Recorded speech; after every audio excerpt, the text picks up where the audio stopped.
Hello दोस्तों, आप सभी का स्वागत है हमारे कृषि विज्ञान यूट्यूब चैनल पर। मैं Sachin Singh, assistant professor department of agronomy में यूपी हायर एजुकेशन कमीशन के अंतर्गत कार्यरत हूं। और जैसा कि आप सभी लोग जानते हैं कि हम लगातार सिलेबस के बारे में, जो हमारा एग्रीकल्चर टेक्निकल असिस्टेंट का सिलेबस है उत्तर प्रदेश गवर्नमेंट के अंतर्गत जो पोस्ट आई हुई हैं, तो उसके सिलेबस के बारे में हम डिटेल में डिस्कस करते हैं और आपको बताते हैं कि आपको किस टॉपिक से क्या पढ़ना है। तो आज उसी सीरीज में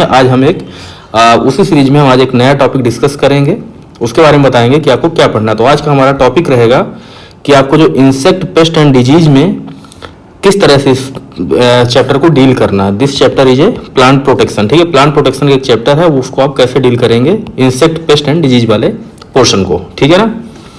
तो सबसे पहले आप ये जान लीजिए, यहाँ पे आज मैं कुछ आपको बताना चाहता हूँ कि जैसे कि लगातार हम करा रहे हैं आपको, तो क्राफ्ट साइंस का जो हमारा लगभग पोर्शन जो है क्राफ्ट साइंस वाला, एक लास्ट चैप्टर और बचा हुआ है, तो लगभग हमारा कंप्लीट होने के लिए आया है, ठीक है। और इसमें आप जान लीजिए कि ये जो क्राफ्ट साइंस वाला जो हमारा पोर्शन है, यानी कि आप हिंदी मीडियम वाले जो स्टूडेंट है वो देख लीजिए, फसल विज्ञान वाला पोर्शन जो है, ठीक है, फसल विज्ञान, यहाँ से लगभग आपके 25 क्वेश्चन आएंगे, ठीक है ना। ओके, 25 क्वेश्चन और 25 नंबर के क्वेश्चन पूछे जाएंगे, ठीक है, 25 नंबर के, ये देख लीजिए आप यहाँ पे, ठीक है। तो लगभग आपका 25% सिलेबस हमने कवर कर दिया है और ये वाला जो पोर्शन आपके लिए सबसे महत्वपूर्ण पोर्शन है, तो आप इसको जरूर ध्यान से पढ़ें। इसके बाद हम नेक्स्ट आपको बताएंगे biotechnology, plant breeding and biotechnology, plant breeding and crop physiology के बारे में हम आगे आपको डिस्कस करेंगे। तो आज हम शुरू करते हैं। ये जो हमारा पोर्शन बचा हुआ था, ये जो पोर्शन है हमारा insect pest and disease of major crop, ठीक है। तो सबसे इंपॉर्टेंट चीज आपको यहाँ पे समझने की बात है कि यहाँ पे क्या पूछा गया है, मेजर क्रॉप का है, ठीक है। यानी कि ऐसी हर क्रॉप को पकड़ के आपको पूरी पीएचडी नहीं कर लेना है। यहाँ पे जो मेजर क्रॉप हैं, जो यूपी में क्रॉप ग्रो की जाती हैं और खासकर मेजर क्रॉप हैं जो, उन्हीं का इंसेक्ट पेस्ट और डिजीज के बारे में यहाँ पे पढ़ना और उसके मैनेजमेंट को भी आपको पढ़ना है, ठीक है। तो सपोज दैट अगर हम बात करें कि मतलब कि इंसेक्ट की बात करें, तो इसको आपको कहाँ पे डील करना है ये भी जान लीजिए आप। तो ये चैप्टर होगा आपको डील करना है, देखिए कोई भी बुक में मिल जाएगा, कोई भी जो बुक है ना जिसमें कि फील्ड क्रॉप दिया होता है, ठीक है ना। फील्ड क्रॉप जब आप पढ़ते हैं फील्ड क्रॉप के बारे में, तो वहाँ पे आप इस चैप्टर को कवर कर सकते हैं, ठीक है। लेकिन आपको वहाँ से नहीं करना इस चैप्टर को, मैं आपको बताता हूँ आपको करना कैसे है। इस चैप्टर को आपको करना है जो नेमराज सुंडा की किताब है, ठीक है। नेमराज सुंडा वाली जो बुक है हमारी, सुंडा वाली बुक में आपको ऑलरेडी दिया गया होगा जो इंसेक्ट, आप जब एंटोमोलॉजी उठाएंगे, ठीक है, एंटोमोलॉजी में जाएंगे आप, तो एंटोमोलॉजी के अंदर आपको सिर्फ क्रॉप वाला पोर्शन पढ़ना है, ठीक है ना। यानी शुरू में जो आपको दिया है ना कि लेग पार्ट क्या होता है और उसका माउथ पार्ट कैसे होते हैं, एंटीना क्या होता है, उनके बारे में आपको नहीं पढ़ना है। यहाँ पे जो पूछा जाएगा आपको इस पोर्शन से, वो पूछा जाएगा आपको कि मतलब कि राइस से, जैसे फॉर एग्जांपल आपको राइस को पढ़ना है, तो राइस का आपका इंसेक्ट कौन कौन से हैं, ठीक है। और इंसेक्ट के बारे में आप पढ़ेंगे तो आपको इंसेक्ट का एक कुछ इंपॉर्टेंट इंसेक्ट का आपको बॉटेनिकल नेम याद होना चाहिए, बॉटेनिकल नेम सॉरी नहीं, आपको उसका साइंटिफिक नेम, ठीक है ना, ये पता होना चाहिए इंसेक्ट का, पहली बात तो। इसके बाद उसके सिम्टम क्या होते हैं, लक्षण क्या होते हैं, सिम्टम के बारे में पता होना चाहिए, ठीक है। सिम्टम क्या है उसके बारे में पता होना चाहिए।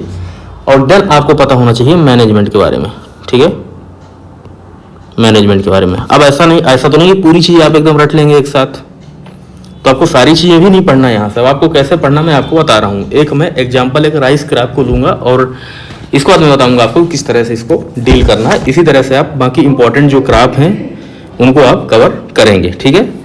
तो अब मैं बात करता हूँ, जब हम इंसेक्ट की बात करते हैं एंटोमोलॉजी में, अभी तो इंसेक्ट की बात कर रहे हैं, इसका डिजीज को भी ऐसे ही डील करना पड़ेगा आपको, ठीक है। तो जब हम इंसेक्ट की बात करते हैं तो हम एक यहाँ पे इंसेक्ट लेते हैं, फिर इसके बाद आपको बताते हैं कि आप किस तरह से टेबल बना के और एक ही टेबल में चीज़ों को याद करेंगे, ठीक है। तो सबसे पहले तो आप यहाँ लिखेंगे राइस, ठीक है।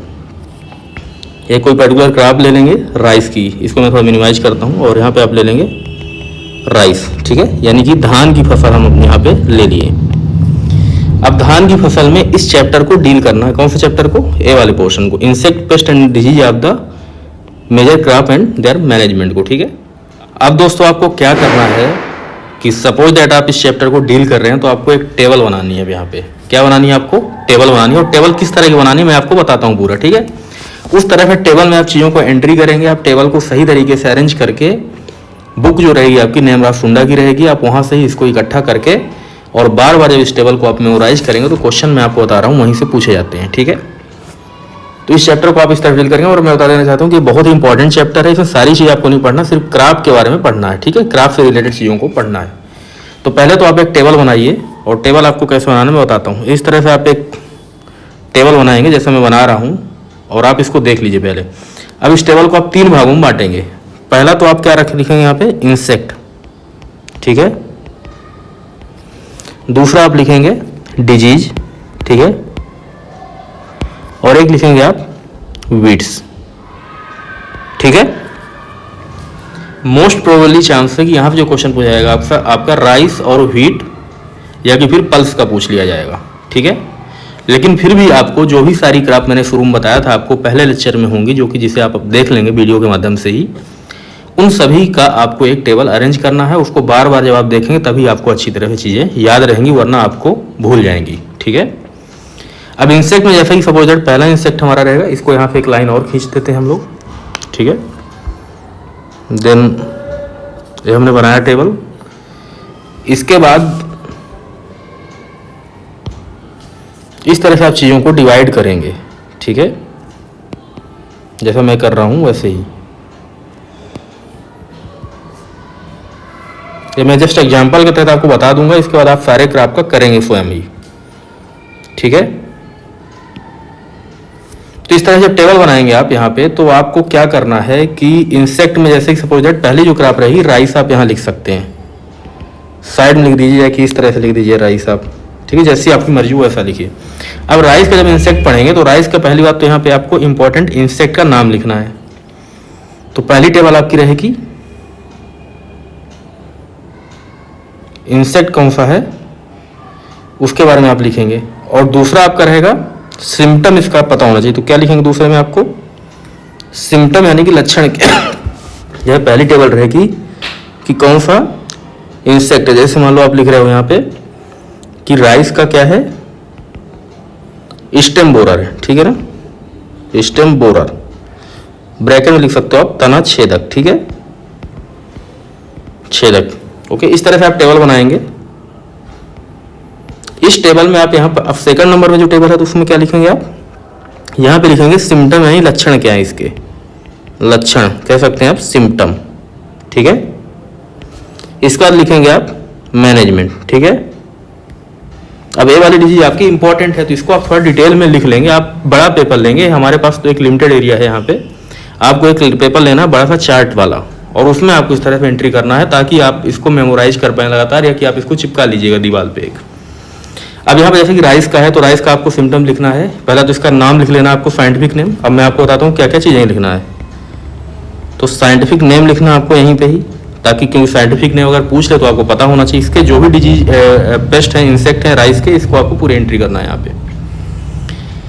ठीक है, तो पहला हमने बताया, तो पहला आपको इस तरह डालना, फिर आपको दूसरा, तीसरा, चौथा जितने भी होंगे आप इसको लिख लेंगे। ठीक है, जैसे कि राइस स्टेम बोरर है, इसके बाद राइस हिस्पा होता है एक, देन राइस गंधीवग है।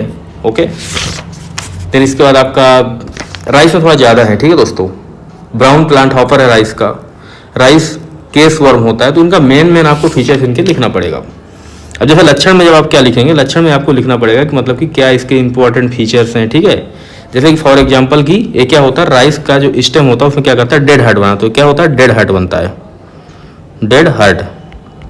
तो यही पहला क्वेश्चन पूछ लिया जाएगा कि मतलब कि डेड हार्ट जो होता है किससे बनता है, कौन से डिजीज के कारण डेड हार्ट होता है, तो स्टेम बोरर से होता है। ठीक है, तो पहला आपको इस तरह से कीवर्ड्स लिखना, आपको बाकी डिटेल आपको बुक से ही पढ़ लेनी है ताकि लास्ट टाइम आप रिवीजन कर पाएं। ठीक है, दूसरा आपको सिम्टम यहाँ पे लिख लेना है, व्हाइट ईयर या व्हाइट हेड हो जाता है। इससे क्या हो जाता है, व्हाइट ईयर, व्हाइट ईयर यानी कि जो बाली होती है व्हाइट हो जाती है, या कह सकते हो व्हाइट हेड। ठीक है, ठीक है, दूसरा चीज आप यहाँ पे एंट्री कर लिए। आपको बात समझ में आ गई होगी मेरी। इस तरह से दो चीज़ें आपकी यहाँ पे बहुत इंपॉर्टेंट है, इनको आपको यहाँ पे एंट्री करना है, ठीक है। और दूसरा क्या बना, लास्ट में आपको एक इंपॉर्टेंट चीज लिखना है कि मतलब कि स्टेम में क्या करता है कि जो पौधा है होल बनाता है, छेद बना देता है, ठीक है। इस तरह से तीन चीजों को आप लिख लीजिए, यहीं से ही क्वेश्चन पूछा जाएगा। Dead heart symptom of the dead heart is which disease, मतलब किस डिजीज के कारण डेड हार्ट वाला सिम्टम बनता है। तो आपको पता होना चाहिए कि राइस स्टेम बोरस होता है। बस तीन बातें आपको लिखना है एकदम शॉर्ट में, ठीक है। इसके बाद आप इसके मैनेजमेंट की बात कर लेंगे यहाँ पे। तो मैनेजमेंट के लिए सिंपल सी बात करना है, क्या करते हैं, क्लिपिंग करते हैं, बर्निंग ऑफ टिप करते हैं, ठीक है। तो इतना लिख लो आप यहाँ पे, ठीक है, ताकि मतलब इसका एग वगैरह ये ना हो, ठीक है। तो क्या करते हैं यहाँ पे, क्लिपिंग करते हैं। आप जब बुक पढ़ेंगे नेम रसूंडा की तो आपको सारी चीजें मिल जाएंगी उसमें। इसके बाद क्या करते हैं, बर्निंग ऑफ टिप करते हैं। टिप मतलब जो राइस का ये है पत्ती, उसकी बर्निंग करते हैं। तो बर्निंग ऑफ टिप, ठीक है। इतना जब आप लिख लेंगे ना, ये तो पहला डिजीज आप शायद इसको पढ़े भी होंगे तो इसलिए आपको इजी लग रहा होगा थोड़ा, ठीक है। बट आपको इसी तरह से लिखना है, बात क्लियर हो गई। ऐसे दूसरी डिजीज के बारे में आप लिखेंगे, दूसरा मतलब इंसेक्ट के बारे में लिखेंगे, डिजीज में बोल दिया हूँ इंसेक्ट, ठीक है। ऐसे दूसरा डिजीज जो है इसका क्या है, राइस हिस्पा है, ठीक है। तो राइस हिस्पा के बारे में भी लिखेंगे आप, राइस हिस्पा, इसका साइंटिफिक नेम है क्या, उसको लिखेंगे। फिर इसके बाद आप ऐसे ही बनाएंगे किसके बारे में, अगला जो डिजीज हमारा राइस गंधी बग के बारे में, ठीक है, गंधी बग, ये तीसरा हो गया हमारा। इसका जो मतलब दो पॉइंट जो आपको डार्क में हाईलाइट होगा वहां पे ऑलरेडी, उसी को लिखना है। ब्राउन प्लांट हॉपर के बारे में लिखना है आपको फिर, ठीक है, ब्राउन प्लांट हॉपर, ठीक है। इसमें हॉपर बर्न होता है इसका सिम्टम, इस तरह चीज़ों को लिखना है यहाँ पे। हॉपर बर्न किस में होता है, तो ब्राउन प्लांट हॉपर में होता है, ठीक है। ग्रास स्टंट किससे होता है, तो ब्राउन प्लांट हॉपर से होता है। यही क्वेश्चन पूछे जाएंगे। मैनेजमेंट के लिए क्या करते हैं, ठीक है।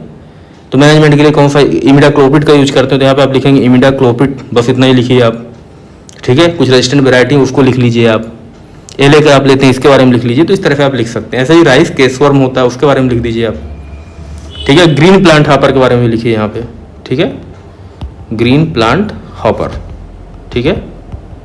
अब ग्रीन प्लांट हॉपर कोई भी एक वो होगा पैरासाइट, मतलब कोई प्लांट होगा जिसमें जाके रहता है, तो उसके बारे में कुछ स्पेशल चीजें उसको भी मेंशन कर सकते हैं आप यहाँ पे। तो इस तरह से आप राइस को कंप्लीट करेंगे।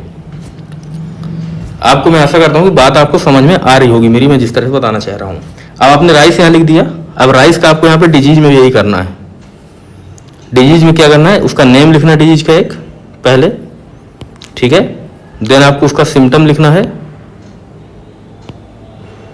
और देन आपको मैनेजमेंट लिखना है, ठीक है। मैं इसको शॉर्ट में लिखता हूँ अब कि डिजीज कौन सी है, इसका सिम्टम यानी लक्षण यल से लिख देता हूँ, और इसके बाद आपको मैनेजमेंट करना है, ठीक है, यानी प्रबंधन आप कैसे करेंगे, ठीक है। तो इस तरह से राइस के जो हमारे अब डिजीज हैं उनके बारे में भी लिखना है आपको यहाँ पे, ठीक है। फॉर एग्जांपल के लिए मैं आपको बता देना चाहता हूँ कौन कौन से डिजीज हैं, उसके बारे में आप समझ लीजिए। फंगस से होता है कि बैक्टीरिया से होता है, वो भी आपको लिखना है। तो सपोज दैट आपका ब्लास्ट है, क्या है, ब्लास्ट डिजीज होती है राइस की। तो यहाँ पे लिखिए आपकी इसका साइंटिफिक नेम लिखिए ब्लास्ट का, कि पायरिकुलेरिया ओराइजी होता है इसका, ठीक है। इसका सिम्टम लिखिए कि आई या बोट शेप लीजन बन जाते हैं। आई यानी आंख के समान या कि फिर बोट जैसे, नाव जैसे क्या होते हैं, इस तरह से धब्बे बन जाते हैं, ठीक है। तो इसको लिखना आपको। रॉटन नेक होता है, इससे इस तरह से लिख लीजिए आप, रॉटन नेक यानी गर्दन जो होती है उसकी रॉट हो जाती है, ठीक है, प्लांट की। इस तरह से आपको लिखना है सिम्टम, ठीक है। ये दो बातें हो गई। मैनेजमेंट में क्या करना है आपको, बस कुछ नहीं लिखना, थोड़ी सी बात लिखना कि थायराम से क्या करना है, सीड ट्रीटमेंट करना है। हालांकि मैनेजमेंट जो होगा डिजीज का लगभग सेम रहेगा, थोड़ा बहुत चीजें चेंज होगी यहाँ पे, ठीक है। इसके बाद आप यहाँ पे लिख सकते हैं कि मैनकोजेब को डालते हैं, ठीक है, मैनकोजेब। बस इस तरह से आपका एक डिजीज कंप्लीट हो गया। आपको ये दो चीजें याद रखना है यहाँ से, बाकी पूरी इतिहास पढ़ने बैठेंगे तो वहाँ से क्वेश्चन नहीं आएंगे, क्वेश्चन यही चीज पूछा जाएगा। देन आपको इस तरह से लाइन खींचना है और फिर आपको दूसरी डिजीज के बारे में लिखना है। अब दूसरी डिजीज मान लो सपोज दैट कौन सी है, यहाँ पे कोई भी ले लो आप, बैक्टीरियल लीफ ब्लाइट के बारे में लिख लो। तो इसको शॉर्ट में भी लिख सकते हो, बैक्टीरियल लीफ ब्लाइट, ठीक है। किससे होता है वो भी लिख लो, जेंथोमोनास ओराइजी से होता है। क्रेसेक जो होता है, क्रेसेक यानी कि सीडलिंग विल्ट जो होता है क्रेसेक, तो क्रेसेक इसका ही सिम्टम है। तो इस तरह लिख लीजिए आप, KRESEK, क्रेसेक, ठीक है, जिसको सीडलिंग बिल्ड कहते हैं, यानी सीडलिंग स्टेज में होती है। एलो बैक्टीरियल ऊज बनते हैं यहाँ पे, ठीक है, एलोइंग हो जाती है यहाँ पे। तो इस तरह छोटी छोटी बातों को लिखना है, स्पेशल चीज़ें होती हैं अलग, जैसे जो इसमें है वो इसमें नहीं होगा, लेकिन आप कंफ्यूज हो जाएंगे एग्जाम में जब आएगा तो। अब जो कि चूंकि ये क्या है, बैक्टीरियल ब्लाइट है, तो यहाँ पे बैक्टीरीसाइड का यूज करेंगे, आपको एंटीबायोटिक्स का यूज करेंगे, तो इसमें आ जाएगा स्ट्रेप्टोसाइक्लिन, बैक्टीरियोमाइसिन, ठीक है, स्ट्रेप्टोसाइक्लिन, और एक हो जाएगा बैक्टीरियोमाइसिन हो जाएगा, ठीक है। तो मैं आशा करता हूँ आपको बात समझ में आ गई होगी, ठीक है। इसके बाद आप ब्राउन लीफ स्पॉट के बारे में लिखेंगे, ब्राउन लीफ स्पॉट, ठीक है, ओके। और कौन कौन सी डिजीज होती हैं? खैरा डिजीज हो गई। खैरा किससे होती है? जिंक की कमी से होती है, बस इतना ही लिखना है। अब सिम्टम लिख लीजिए इसका, क्योंकि सिम्टम पूछ लेगा, थोड़ा डिफिकल्ट क्वेश्चन बन जाएगा आपके लिए।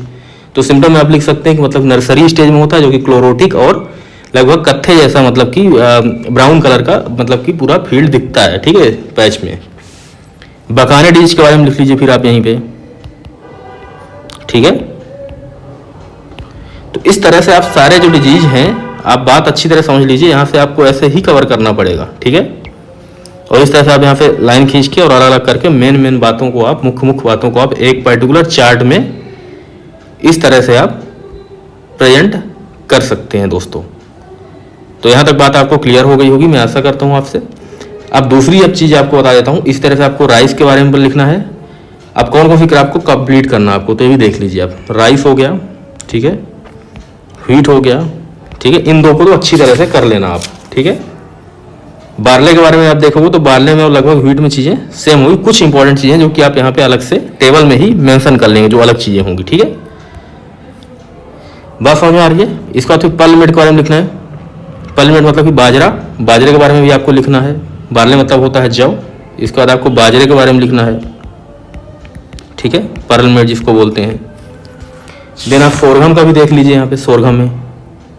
अब यहाँ पे आपको जैसे कि मैं बता देता हूँ कि यहाँ पे कन्फ्यूजन क्या होता है, तो आपको किस तरह से कन्फ्यूजन दूर करना है। फॉर एग्जांपल एलो मोजेक और क्लोरोटिक राट, ये सब तो होते ही हैं इसमें, ठीक है, लेकिन आपसे क्वेश्चन नहीं पूछ दिया जाएगा। डिजीज की बात करें अगर, तो डिजीज मतलब कि रोग की बात करें अगर, तो रोग में क्वेश्चन आपसे पूछ दिया जाएगा कि मतलब कि सपोज दैट जो ग्रीन ईयर है, ग्रीन ईयर पूछ दिया जाएगा आपको पल मिनट में, ठीक है। ग्रीन ईयर किससे होता है, सिम्टम पूछ देगा, ठीक है। तो आपको पता होना चाहिए कि जो मतलब ग्रीन लीफ हो जाती है, इसमें लीफ जो होती है ग्रीन हो जाती है, और मतलब कि एक मतलब उसमें लफीला सा पदार्थ आने लगता है।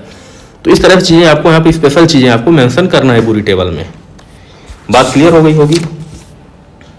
तो मैं ऐसा करता हूँ आपको चीज़ समझ में आ गई होंगी। इसके बाद आपको मेज का भी लिखना है ऐसे ही, ठीक है, मेज मतलब मक्का का लिखना है आपको। अब इसके बाद आप देखेंगे ग्राम में, ठीक है। अच्छा एक चीज़ और बता रहा हूँ, जब ग्राम को आप करेंगे, पल्स में आएंगे आप, तो पल्स का देखिए कैसे करना आपको डील।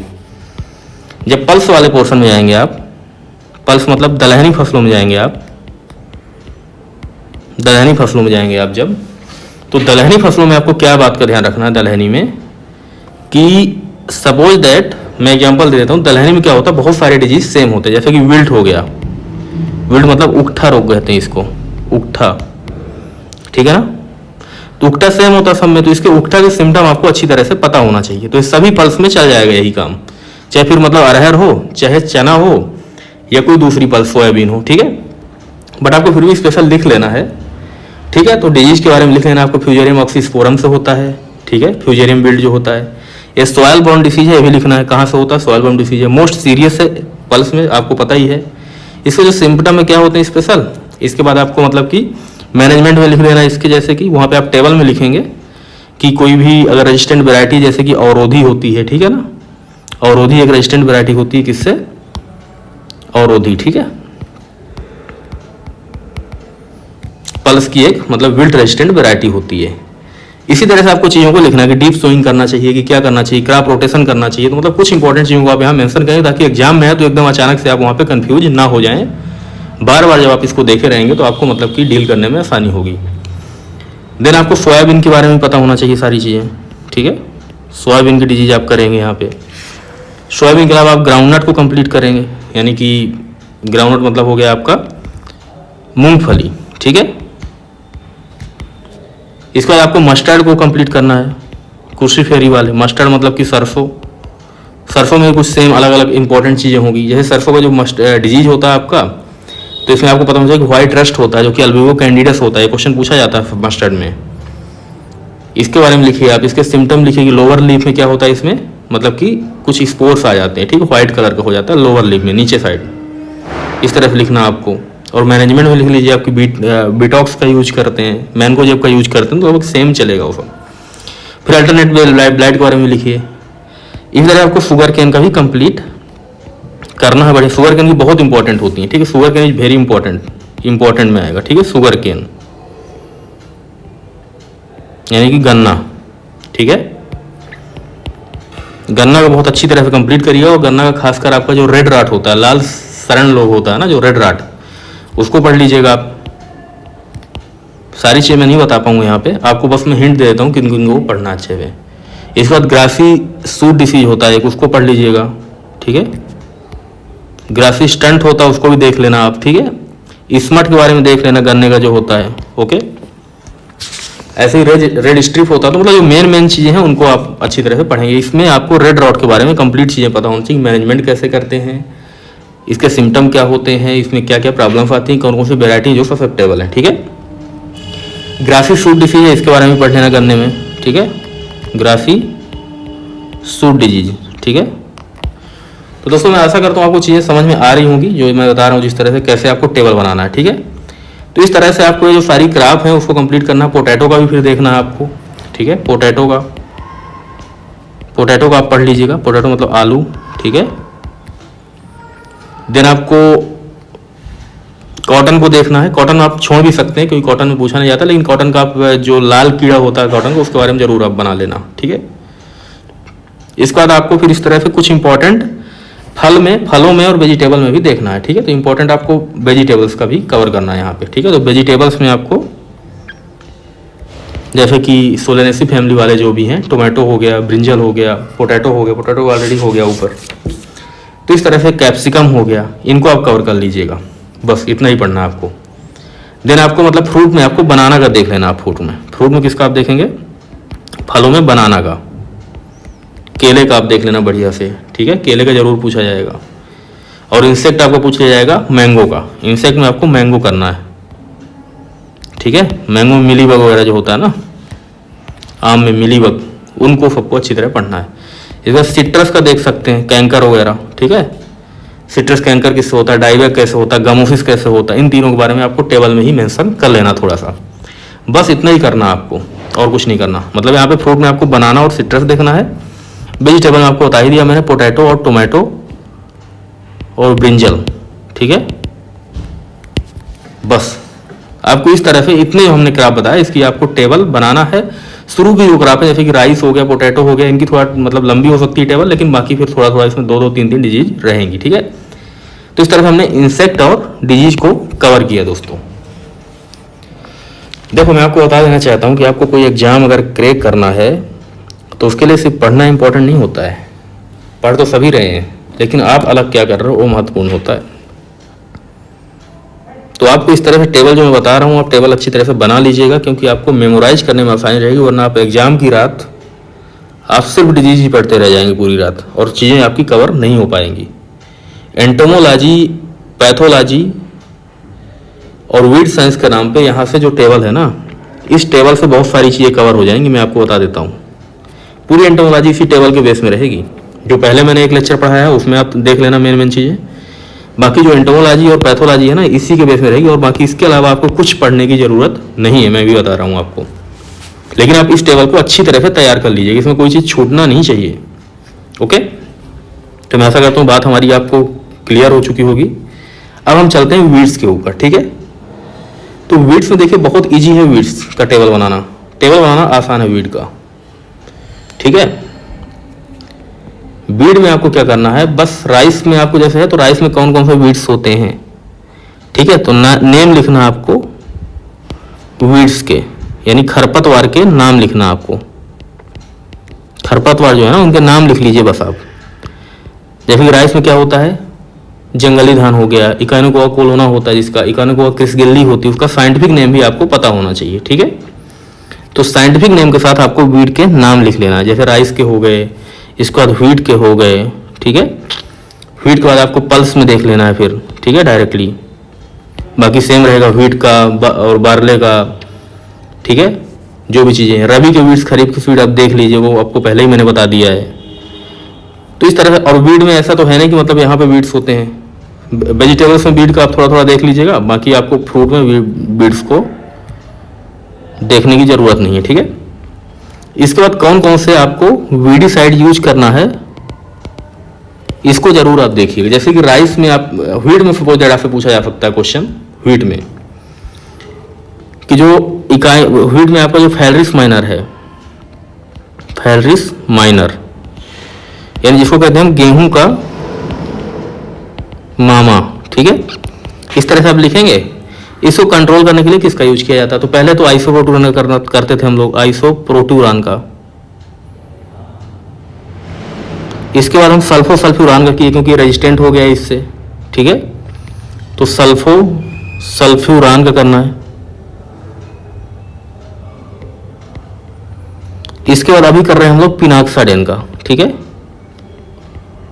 पिनॉक्साडेन, ठीक है। इस तरह से आपसे क्वेश्चन पूछ लिया जाएगा, तो इनकी क्वांटिटी भी आप थोड़ा सा देख लीजिएगा।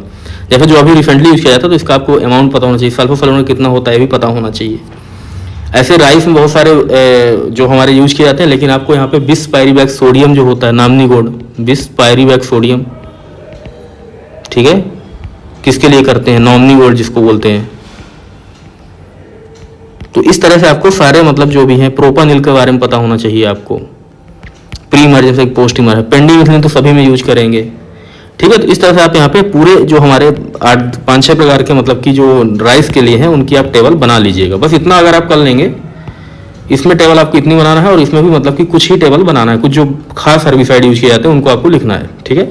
इस बाद पल्स में जो प्री इमरजेंसी यूज किया जाता है, इसका पल्स का देखिए बहुत इंपॉर्टेंट है, सारे पल्स में सेम आ जाएगा, अलग से आपको अलग अलग बीट्स की यूज नहीं करना है, कुछ स्पेशल होते हैं लेकिन सारे में सेम आ जाएगा। तो पल्स में आपको जो है प्री इमरजेंसी यूज करना है, तो इसमें आप लिखेंगे पेंडिमिथिलिन, ठीक है। ऐसे ही आपको प्री प्लांट इनकॉर्पोरेशन में आप लिखेंगे फ्लूक्लोरालिन, जिसको कहते हैं वासालिन, ठीक है ना, वासालिन ही बोलते हैं इसको, वासालिन ट्रेड नेम है इसका, ठीक है। ऐसे ही आपको लिखना है पोस्ट इमरजेंसी में। तो पोस्ट में बहुत सारे हेर्बिसाइड होते हैं, जैसे कि आपका इमाजेथापायर होता है जिसको परसूट के नाम से जानते हैं, ठीक है। तो इस तरह से और भी जो भी खरपतवार नाशी है यहाँ पे, 2,4-D हो गया, 2,4-D यूज नहीं करते इसमें, सॉरी 2,4-D यूज नहीं करते हैं, 2,4-D मत लिख देना, 2,4-DB यूज करते हैं। कौन सा करते हैं? 2,4-DB यहाँ पे यूज करेंगे, क्योंकि बीटा ऑक्सीडेशन एक मतलब कि मैकेनिज्म ऑफ एक्शन होता है, केमिकल्स रिलीज करता है कुछ, तो उससे मतलब कि पल्स की ग्राफ डैमेज नहीं होती है, ठीक है। तो 2,4-DB के बारे में यहाँ पे आपको डिस्कस कर लेना थोड़ा सा। एक क्वेश्चन पूछा जा सकता है 2,4-DB किस में यूज किया जाता है, पल्स में यूज किया जा सकता है कि नहीं, तो किया जा सकता है, लेकिन यहाँ पे 2,4-D कहाँ यूज होता है? इनके केस में, व्हीट में, राइस में, या जो भी नैरो लीफ व्हीट होते हैं। तो दोस्तों मैं आपको जस्ट बता रहा हूँ, पूरी चीज़ें मैं आपको पढ़ा नहीं पाऊंगा यहाँ पे, क्योंकि स्ट्रेटजी वीडियो है हमारा। तो मैं आशा करता हूँ आपको चीज़ें अच्छी तरह से क्लियर हो गई होंगी। तो इस तरह से आप, हम ये जो टेबल है हमारी, मैं पूरी टेबल को आपको एक बार दिखा देता हूँ। इस तरह से आप टेबल को मैनेज करेंगे, डिफरेंट क्राफ्ट की टेबल आप बना के, और उसको अगर हो सके तो आप दीवार में चिपका सकते हैं, उसको आप फोल्ड करके कभी भी आप पढ़ सकते हैं, या कि आप अपनी कॉपी के 2 पेज को लेके एक साथ बना सकते हैं आप, ठीक है। तो आशा करता हूँ मेरा वीडियो आपको पसंद आया होगा, और इसी तरह से आप आगे वीडियो को पाने के लिए आप हमारे चैनल को सब्सक्राइब कर सकते हैं। ये बहुत ही इंपॉर्टेंट वीडियो है, मैं आपको बता देता हूँ स्ट्रेटजी के रूप में, तो इसे आप अपने दोस्तों के साथ भी शेयर करें, ताकि जो लोग अलग तरीके से तैयारी कर रहे हैं, जिनको चीज़ें समझ नहीं आ रही कैसे करना है, तो वहाँ से आप कवर कर पाएँ, ठीक है। और दूसरी इंपॉर्टेंट चीज़ है, जो बुक लिस्ट आपको बता देता हूँ आज इसी में, बुक लिस्ट के बारे में आपको बता देना चाहता हूँ,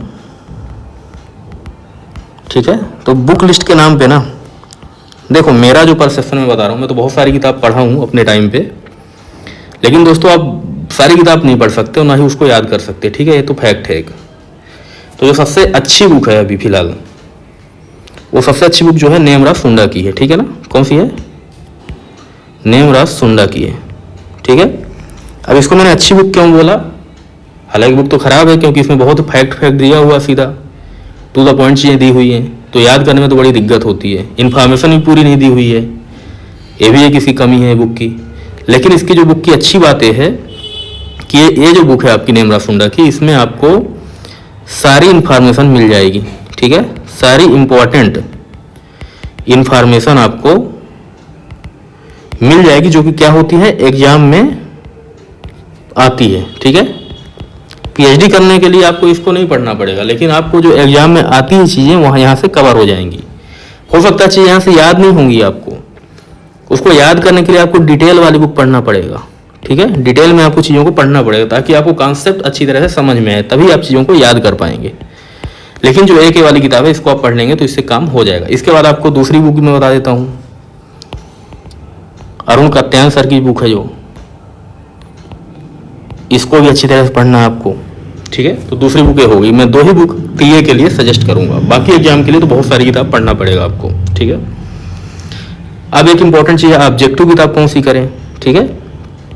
ऑब्जेक्टिव बुक एमसीक्यू के लिए कौन सी करें, तो एमसीक्यू के लिए जो हमारी नज़र में सबसे अच्छी किताब है, उनमें से 2 ही किताब हमारी नज़र में अच्छी है। एक तो है एग्री विजार्ड, ठीक है। एग्री विजार्ड करके एक किताब आती है, इसको आप ले लीजिएगा, बहुत इंपॉर्टेंट किताब है। इसमें काफ़ी अच्छे लेवल के ऑब्जेक्टिव दिए हुए हैं, हो सकता है आपको याद मतलब कि समझ में ना आए तो आप डायरेक्टली इसको सॉल्व कर सकते हैं।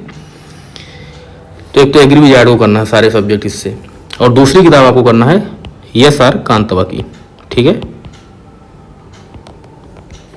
और अगर आप इतना कर लेंगे सही तरीके से, अगर इसको आप कर लेते हैं सही तरीके से 4 किताबों को, नेमरा सुंडा, अरुण कात्यायन को, एग्री विजार्ड और एस.आर. कांतवा को, इसके बाद रेड्डी की आती है प्रिंसिपल ऑफ एग्रोनॉमी की, प्रिंसिपल ऑफ एग्रोनॉमी, ठीक है।